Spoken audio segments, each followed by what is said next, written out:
네, 오늘 하나님께서 우리들에게 주신 말씀은 고린도후서 1장 18절로 20절입니다. 고린도후서 1장 18절로 20절입니다.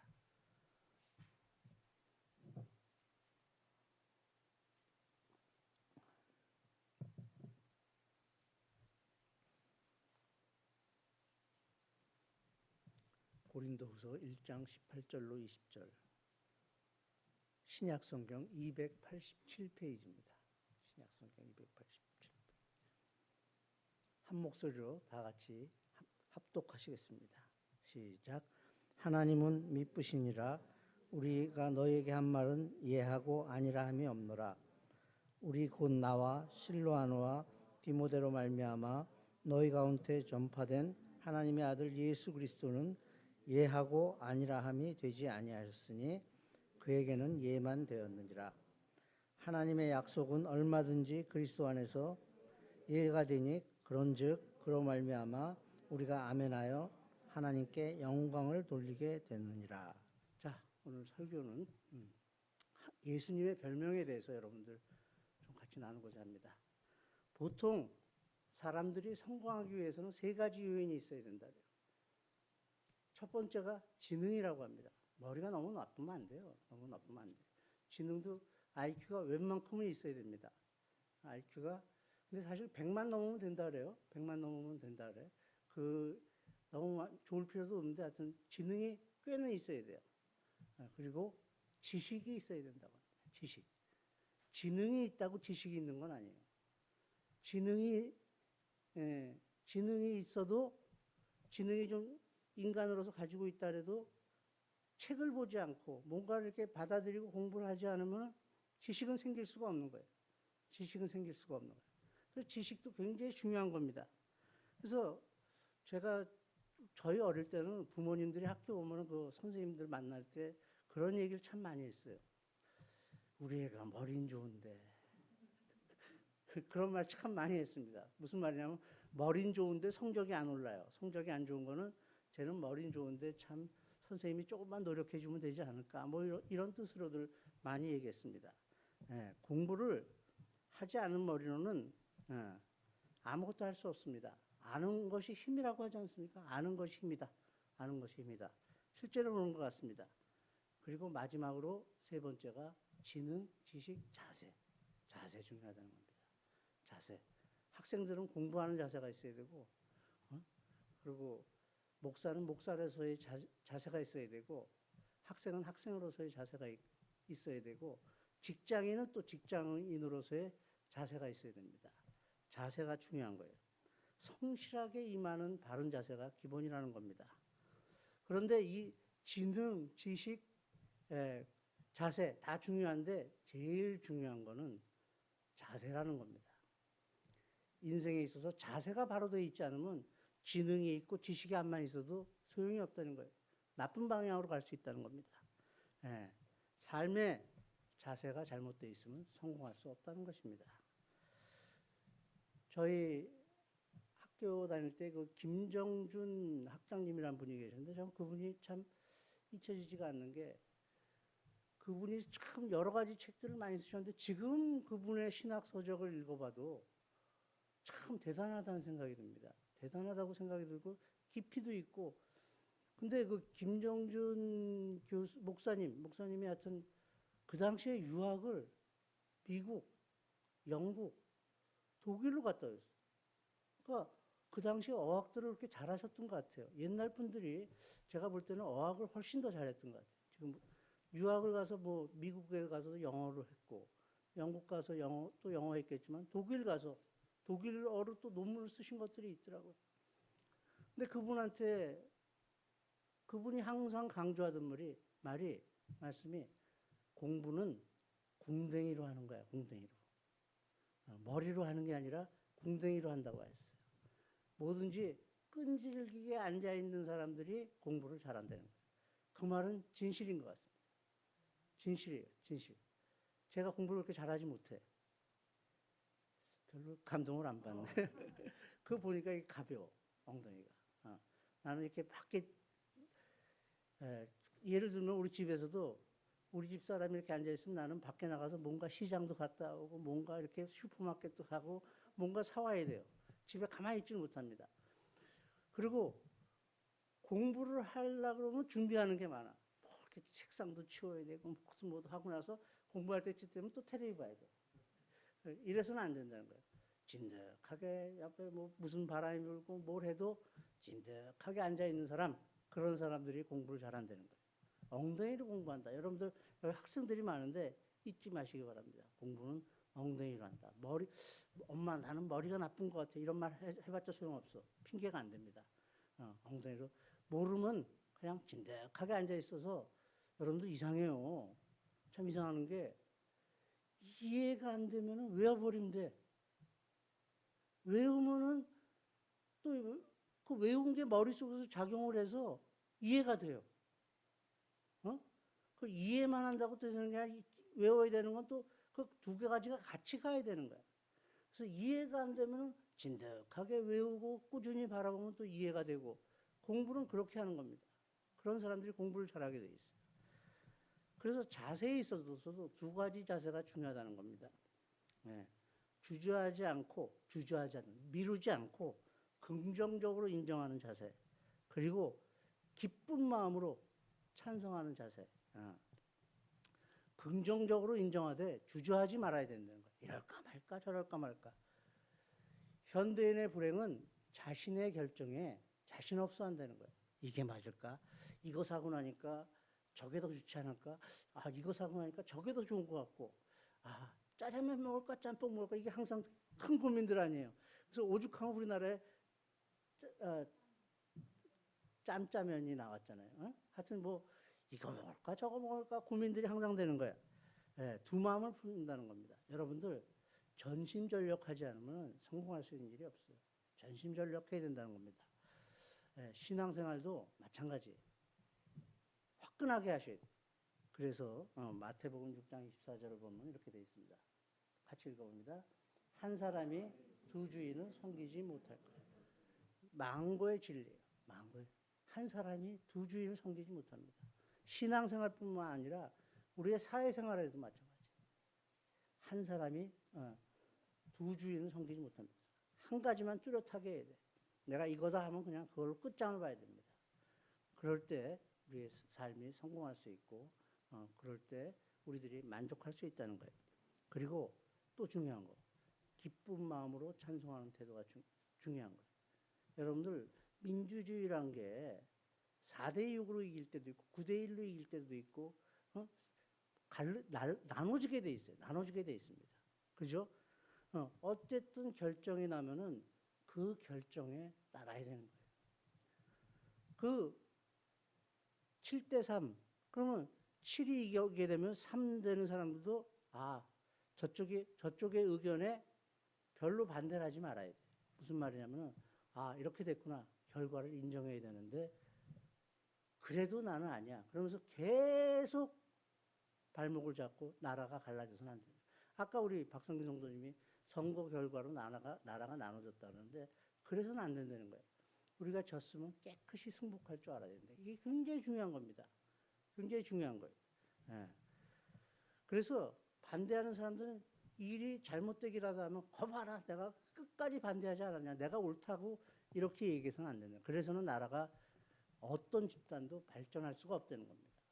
그래서 기쁜 마음으로 또 승복하는 거. 예. 오늘 본문은 고린도 교회에서 일어났던 일입니다. 여러분들 고린도 교회는 말이 많았던 교회예요.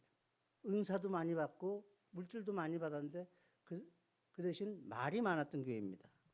사도 바울에 대해서도 저게 사도 맞냐 아니냐 사도가 아닌 것 같다 뭐 이런 말들이 많았던 교회입니다. 본문을 보면 사도 바울이 고린도를 방문하려다가 또 여러 가지 사정으로 인해서 계획을 변경한 거에 대해서 고린도 교인들로부터 비판을 받게 됩니다. 야, 언행이 불일치한다. 말을 했다가 이랬다 저랬다 한다. 사도 바울은 이 일을 놓고 18절에서 이렇게 얘기합니다. 하나님은 미쁘시니라. 우리가 너에게 한 말은 예하고 아니라 함이 없노라. 이렇게 얘기합니다. 하나님은 미쁘시니라. 그래서 하나님이 미쁘신 것처럼 하나님의 사도된 나도 신실하다는 겁니다. 나도 바꾼 거에 대해서 너희들이 비난하지 말고 내 사정을 좀 들어봐라. 비난만 하지 마라. 이런 겁니다. 여러분들, 하나님이 신실하시다. 하나님의 신실함은 사실 단순함과 통한다는 사실을 잊지 마시기 바랍니다. 신실한 사람들, 단순한 사람들이에요. 돌쇠가 따르냐 세상에서는. 신실하다. 마음이 변하지 않는 사람들이에요. 마음을 줬으면 거기서 이랬다 저랬다 하자. 여러분들 세상을 살아가면서 제일 나쁜 게 이렇게 정했다가 또 뭘 할까 말까 내가 막 흔들리는 거야. 어저께 제가 이 말씀을 드리겠습니다. 저희 친구 중에 친구 딸이 친구 결혼이라고 그럴 뻔했다. 친구 딸이 결혼식이 있었어요. 친구 딸이 결혼식이 있어서 제가 토요일이니까 몸도 마음도 너무 피곤해요. 바빠서 처음에는 그 결혼식에 가겠다고 마음을 먹었는데 토요일날 교회 와 보니까 할 일도 많고 설교 준비도 해야 되고 뭐 이러니까 시내에서 하니까 그거를 아침 9시부터 갈까 말까를 계속 마음속에 이렇게 하니까 다른 일이 잘 되겠어요? 안 되겠어요? 안 돼요. 안 돼요. 가기로 한 거는 가야 돼. 그렇게 하면 단순하고 깨끗하고 내 머리도 깨끗한데 정해놨는데 내가 또 뭔가 이렇게 뭐 그게 안 가는 게 맞지 않나? 아유, 뭐 내가 안 간다고 뭐 결혼식을 안 할 것도 아닌데 응? 이렇게 생각해서는 안 된다는 거예요. 근데 어저께 가서 참 놀란 거는 친구 딸 결혼식에 갔는데 나는 사람이 없을 줄 알고 내가 가봐야겠다 이렇게 생각으로 갔는데 사람들이 엄청 많은 거예요. 코로나19 사태 전하고 비슷하게들 많이 들어오셨어. 그래서 이제는 사태가 그래도 이제 사람들이 좀 지나간다고 믿는 건지 하여튼 이제는 좀 견딜 만큼 견뎌서 사람들도 힘들어서 다들 나오신 건지 모르겠는데 많이들 오셨더라고요. 그래서 여러분들 뭐든지 여러분들한테 당부하는 거는 하기로 한 건 하세요. 아멘이십니까? 예, 하기로 한 건 하셔야 됩니다. 하기로 한 거를 중도에 바꾸려고 하면 내 머리가 복잡해져. 예. 여러분들 요한복음 9장에 보면은 맹인의 이야기가 등장하는데 맹인이 예수님이 뭐라 그러셨냐면은 눈에다 진흙을 바르고 너 실로암 못가에 가서 씻어라 이렇게 얘기했어요. 근데 실로암 못까지 거리로 따지면 우리 보통 사람이 걸어가도 한 4km 되니까 한 1시간 정도 걸리는 거리예요. 그거를 예수님께서 너 거기 가서 눈 씻어. 그러니까 맹인이 거기까지 가려면 얼마나 어려웠겠어요. 앞이 안 보이는데. 앞이 안 보이는데. 근데 이 맹인은 예수님이 말씀하시는데 그분이 말씀하신 거에 그냥 순종해서 가서 정말 그 맹인이 갈 때 얼마나 힘들었겠어요. 보통 사람도 1시간 걸리는 거리를 이렇게 막 옆에 붙잡고 어쩌고 저쩌고 해서 가서 거기서 눈을 씻었더니 눈이 보게 됐다는 거예요. 보게 됐다는 겁니다. 그 사람이 갈까 말까 하지 않았다는 거예요. 예수님이 말씀하시니까 가야지 하고 갔다는 거예요. 이게 굉장히 중요한 거예요. 그래서 그때 옆에서들 그 바리새인들이 야 그거 이상한 놈 아니야? 걔 너 잘못 속고 있는 거야. 그때 이 눈뜬 맹인이 뭐라 그러냐면 이렇게 얘기합니다. 같이 읽어봅니다. 그가 죄인인지 내가 알지 못하나 한 가지 아는 것은 내가 맹인으로 있다가 지금 보는 그것이니이다. 다른 건 모르겠는데 내가 눈을 떴어요. 여기에 깨끗한 신앙이 있는 거예요. 깨끗한 믿음이 있는 겁니다. 요즘은 너무 많이 알아서 걱정해요. 너무 많이 알아서.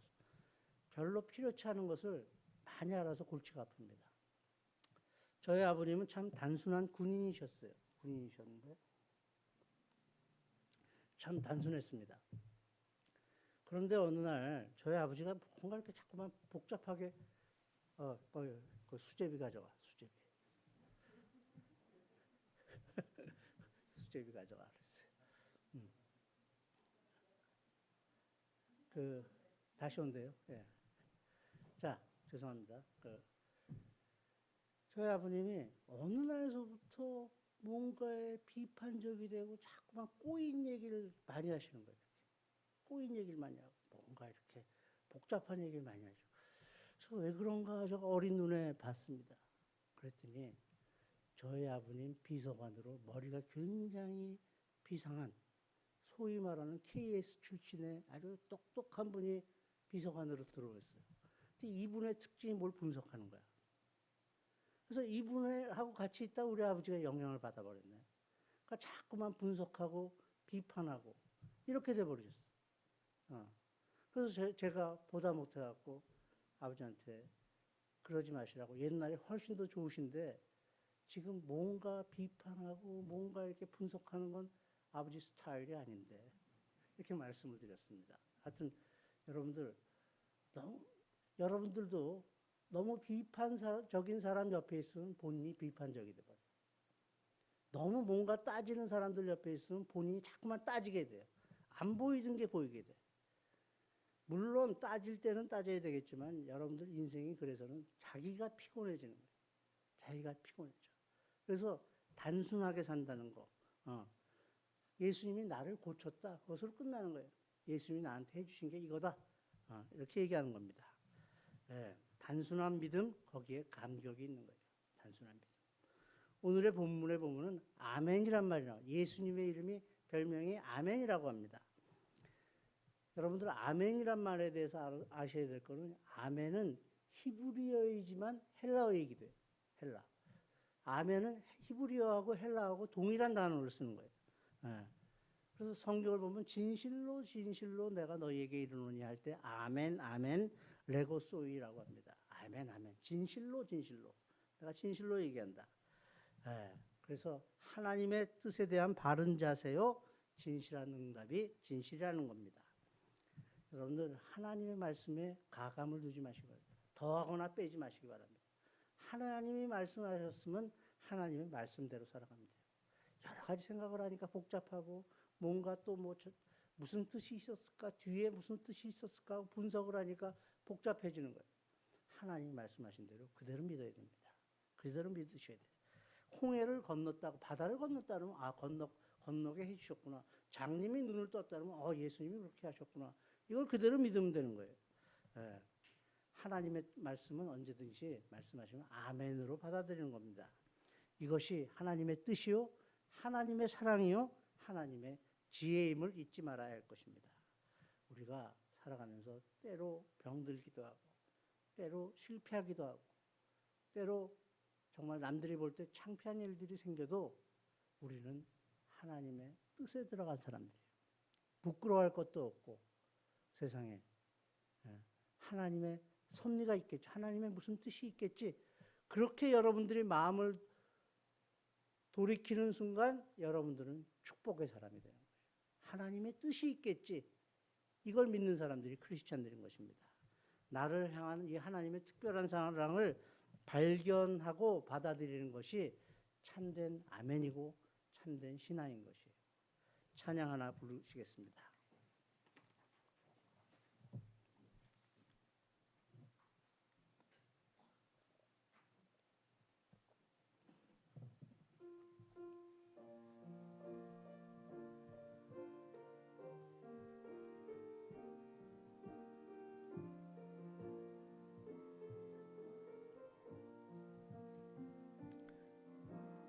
왜 나만 겪는 고난이냐고 불평하지 마세요. 고난의 뒤편에 있는 주님이 주실 축복 미리 보면서 감사하세요. 너무 견디기 힘든 지금 이 순간에도 주님이 일하고 계시잖아요. 남들은 지쳐 앉아 있을지라도 당신만은 일어서세요.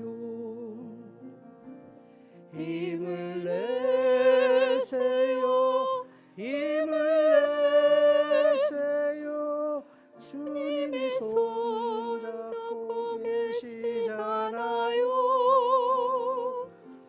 주님이 나와 함께함을 믿는다면 어떤 역경도 이길 수 있잖아요. 왜 이런 슬픔 찾아왔는지 원망하지 마세요. 당신이 잃은 것보다 주님께 받은 은혜 더욱 많음에 감사하세요. 너무 견디기 힘든 지금 이 순간에도 주님이 일하고 계시잖아요. 남들은 지쳐 앉아 있을지라도 당신만은 일어나세요. 힘을 내세요. 힘을 내세요. 주님이 손잡고 계시잖아요. 주님이 함께함을 믿는다면 어떤 역경도 이길 수 있잖아요. 힘을 내세요. 힘을 내세요. 주님이 손잡고 계시잖아요. 주님이 나와 함께함을 믿는다면 어떤 역경도 이길 수 있잖아요.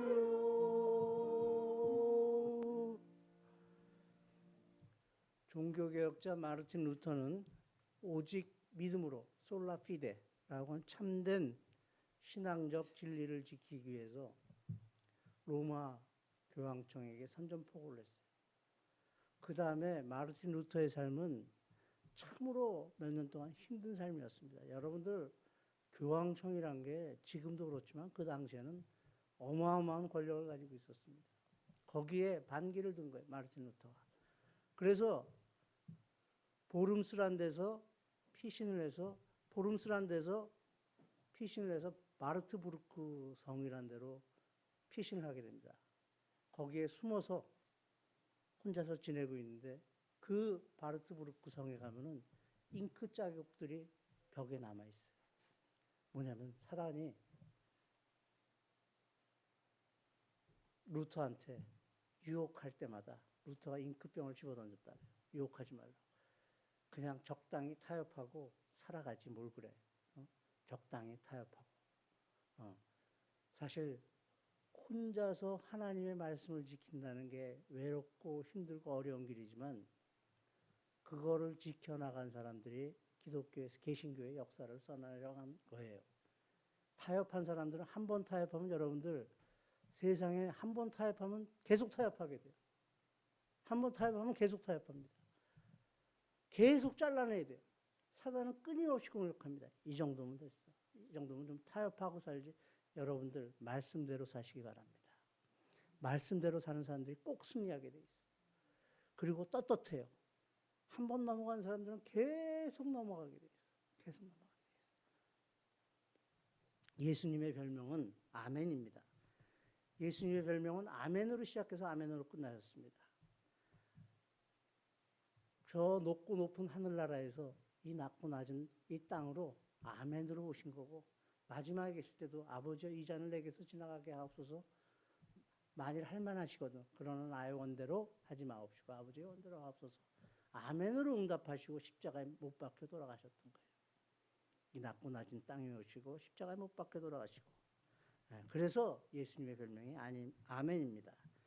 아멘은 다른 말로 하면 상황을 그대로 받아들이는 거예요. 여러분들에게 있는 상황들이 다 힘들고 다 견디기 힘들지라도 그대로 받아들이고 거기서부터 시작하는 게 신앙이에요. 이 상황을 바꿔주세요, 뭐 해주세요 하는 게 아니라 거기서 그대로 시작하는 겁니다. 한국에 참 좋은 단어들이 많은데 설교를 준비하면서 발견한 단어 중에 그랭이질이라는 단어가 있어요. 그랭이질은 뭐냐면은 옛날 한옥을 지을 때 주춧돌을 놓고 거기 돌멩이가 있으면 돌멩이를 놓고 그 위에다가 기둥을 세우는데 기둥에 맞게 돌멩이를 깎은 게 아니라 옛날 한옥을 지을 때는 돌멩이가 울퉁불퉁하면은 그 울퉁불퉁한 거 위에다가 기둥을 깎아서 거기다 맞췄다 그래요. 돌멩이를 그대로 두고. 신앙생활도 그와 같은 거예요. 하나님이 주신 상황이 힘들고 어려워 보이고 막 울퉁불퉁할지라도 거기다가 내 삶을 다시 시작하는 거기서부터. 우리는 이걸 평평하게 만들고 인생을 다시 하고 싶지만 그러지 말라는 거예요. 그냥 그 거친 돌멩이 위에서 우리의 기둥을 세워나가는 것, 그걸 우리 조상들은 그랭이질이라고 표현했어요. 그랭이질. 우리의 신앙생활이 그렇게 돼야 되는 거예요. 우리의 신앙생활은 내가 지금 있는 상황 속에서 시작하는 거예요. 그 상황을 바꾸지 않고 그 상황 속에서 아멘하고 예수님이 아멘했던 것처럼 그 어려운 상황을 아멘으로 이겨나갔던 것처럼 나도 그 상황 속에서 아멘하면서 나가는 거예요. 그게 신앙생활인 것입니다. 사랑하는 교회 여러분들, 이 시간 깊이 생각하시기 바랍니다. 아멘 아멘 이렇게 순종해 나갈 때 하나님께서 그 일을 축복해 주시고 여러분들의 삶에 대해서 책임져 주신다는 거예요. 그분이 책임져 주실 때 우리의 인생은 편해지기 시작합니다. 그분께 모든 것을 의지하시기 바랍니다. 아멘의 신앙, 주님께서 인도하시는 대로 부족하면 부족한 대로, 약하면 약한 대로 이 모습 그대로 이대로 하나님께 아멘으로 순종함으로써 세상이 주지 못하는 평강과 하나님이 예비해 놓으신 축복을 받게 되는 저와 여러분들 되시기를 예수 그리스도 이름으로 축원합니다. 기도하시겠습니다. 하나님 아버지, 오늘 말씀을 통하여 하나님의 약속은 아멘으로 받아들이는 것임을 다시 한번 깨닫게 되었습니다. 깨달은 대로 아멘으로 순종함으로 세상 사람들에게 하나님의 살아계심을 널리 알리고 하나님께 영광 돌리게 하여 주시옵소서. 우리에게 아멘의 모범을 보이신 예수 그리스도 이름으로 간절히 기도하였습니다. 아멘.